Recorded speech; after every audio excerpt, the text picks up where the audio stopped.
जो कुछ तकलीफा हमारे कौम और हमको हो रहा है, जो संविधान के अनुसार जो कुछ हमारा को मिलने वाला प्रोटेक्शन नहीं मिल रहा है, जो हमारे को मिलने वाला हक हमारे को नहीं मिल रहा है, ये सब के सोच के बहुत सारे लेटर्स, वार्निंग और बिग जैसे मांगे तो भी ये गवर्नमेंट हमारा साथ नहीं रहते हैं।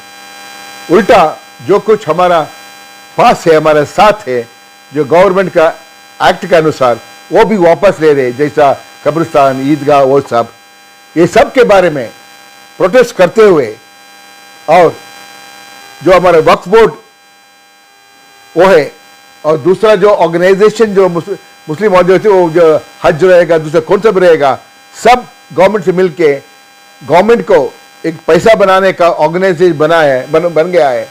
इसके सब सोच के मैं जो कुछ फैसिलिटीज, जो कुछ सहूलता जो मेरे को दिया है, वो सब मैं रिटर्न करना हो और गवर्नमेंट को रिटर्न करना हो, और उसमें गनमैन भी है और टोल गेट फास्ट भी है, बहुत सारे।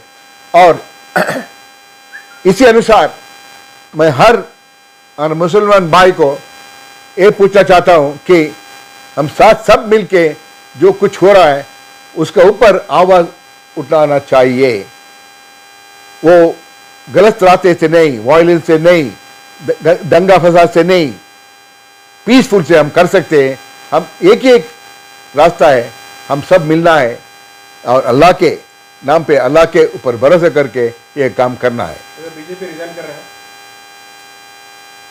अभी वो कहने का मतलब अभी तो फैसिलिटीज को आपने रिजेक्ट कर दिया, तो नेक्स्ट स्टेप नहीं, जो कुछ मैंने अब कर रहा हूं अंदर रह के कर रहा हूं, अंदर रह के कर रहा हूं।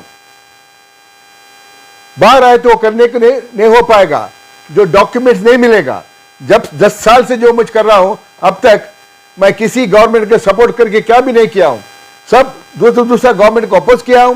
जो कल्पिट्स, जो लुटेरा लोग हैं, उसको अपोज किया हूं। एक बार भी मैं किसी के साथ नहीं दिया। सिर्फ जो कुछ मेरे को रेस्पॉन्सिबिलिटी दिए थे हमारा कौम के बारे में, कमीशन के बारे में, वो सच्चा हिसाब से लेके सामने चला हूं। जब आपकी पार्टी आपकी बात नहीं मान रही है तो आपके पास और भी ऑप्शंस हैं, क्यों नहीं आप उन ऑप्शंस को पसंद कर रहे हैं? आप जो पार्टियां हैं, नहीं, आप वहीं पर रहकर आप कितने सालों से यही बात कर रहे हैं कि मैं पार्टी में रहकर ही प्रोटेस्ट करूंगा। नहीं, जे मैं आपके नहीं पूछना चाहता हूं, अब कौन सा सलाह मेरे को देगा? क्या करना है फिर?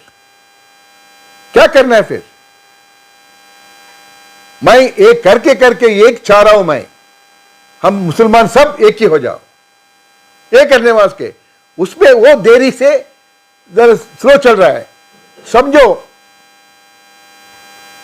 जो हर मुसलमान साथ में आकर सच्चाई के सामने करे तो दंगा फसाद ना रहने से, विदाउट वायलेंस, हम जरूर जीतेंगे। उसके वास्ते अब मैं अब तक ठहरा हूं, तब खड़ा हूं। इसी पार्टी में आप रहेंगे, कोई दूसरी पार्टी का कोई आपका ख्याल नहीं? नहीं, मेरे को एक ही एक बात बोलना चाहता हूं मैं। हमारा जो फैसिलिटीज है ना, हमारे को वापस दे। पार्टी के बारे में बात अलग है। बहुत सारे लोग मेरे पास आता है, वो अलग है। अब मैं वो बारे में सोचना नहीं चाहता हूं। सिर्फ जो कि इतना सारे प्रूफ्स मैं दिया हूं, इतने सारे सबूत मैं दे चुका हूं, और सुप्रीम कोर्ट में जीत चुका हूं, लोकायुक्त में जीत चुका हूं, हाई कोर्ट में जीत चुका हूं, रिपोर्ट और दूसरा भी अमरनाथ बारे में, सबके बारे में जो कुछ मैंने दिया था, क्यों ये इसको नहीं उठाते? ऐसा लग रहा है सब एक ही हो रहा है जब करप्शन आता है। ये बहुत दर्द देता है मेरे को। जो सच्चाई से कौन जाएगा, उसका हम सब लोग मिलके अप्रिशिएट करना भी। अस्सलाम वालेकुम रहमतुल्लाहि व बरकातहू। अनवर मैडम पड़ी साहब ने जो कुछ बताना था वो बता के हैं। उनको एक दर्द है जो भी हमारे कर्नाटक के अंदर मुसलमानों को जो तकलीफ़ हो रही है वो दर्द को लेके आज प्रेस मीट जो करके है आप लोगों को जो भी बताना था बता के हैं। उसके साथ हमें अनवर मानपड़ी साहब को जो दर्द के साथ हमें उन्होंने जो भी दर्द करते हैं उसको हमें साथ देते हैं इंशाअल्लाह। हर जो भी हमारे वक्फ बोर्ड के जो भी करप्शन हो, हमारे खबरस्तान का जो भी परेशानियाँ काम भी होता है और दिन के जो भी काम तकलीफ़ जो भी होते हैं तो उससे हमें साथ देंगे इंशाअल्लाह, उनके साथ रहेंगे। बरकातु।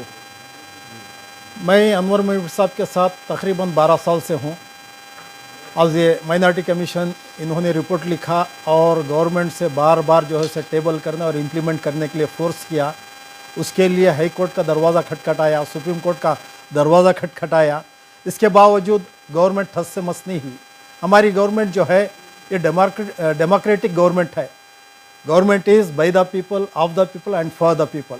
बट कॉन्स्टिट्यूशन, हमारा कॉन्स्टिट्यूशन जो है लोगों के हक़ में है मगर गवर्नमेंट लोगों के हक़ में नहीं है। अगर ये जो है गवर्नमेंट हक़ पे होती तो रिपोर्ट पहले जो है टेबल भी होता और जो है इम्प्लीमेंट भी होता, मगर बार बार अप्रोच करने के बावजूद जो है अब ये जो है रिपोर्ट जो है इम्प्लीमेंट नहीं हो रही है। इसका बाकायदा जो है इसका रिज़ल्ट ये आता है कि गवर्नमेंट इज़ कलूडेड विथ क्या है, गवर्नमेंट मिली जुली है वक्फ अता। अब वक्फ का जो है वक्फ का जो है अब वो जो है सही प्रोटेक्शन हो गया, सही तहफ़्फ़ुज़ हो गया वक्फ के औक़ाफ़ की जायदाद का, और उसकी आमदनी जो है सही मुस्तहक़ तक पहुँचेगी। अब यही मांग कर रहे हैं, ये अपने लिए नहीं है, जो माइनॉरिटी के लिए जो है वक्फ की आमदनी जो है सही मुस्तहक़ तक पहुँच जाए। अब इसके लिए कोई गरीब, अगर वक्फ की आमदनी सही मुस्तहक़ तक पहुँच गई, माइनॉरिटी मुसलमानों में कोई गरीब नहीं रहेगा, हर एक के सर पे छत आ जाएगी, कोई दवाई के बगैर नहीं मरेगा और बेरोज़गारी भी दूर हो जाएगी। इसके लिए जो है आवाज़ उठा रहे हैं। इसके लिए कौम को एक होना है और इनका साथ देना है। और जो है पहली बार जो है ऐसे लीडर मिले हैं निडर और क्लीन। अब मुसलमान अब जागे नहीं, एक नहीं होंगे और इनका साथ नहीं देंगे। आइंदा इंशाअल्लाह जो है कोई लीडर, ऐसे लीडर मिलने की कोई उम्मीद भी नहीं है। इसके लिए जो है बार बार जो है आवाज़ दे रहे हैं कि जो है जो हक़ है गवर्नमेंट जो है इससे बराबर जो है वो औक़ाफ़ जो है उसमें जो है जो लुटेरे हैं, और इसी तरह अमानत बैंक का भी है ये है। अब ये जो लुटेरे हैं उनको हटाकर सही लोगों को लाकर सही नहज पे जो है औक़ाफ़ की जो है औक़ाफ़ का इदारा चले, यही चाह रहे हैं।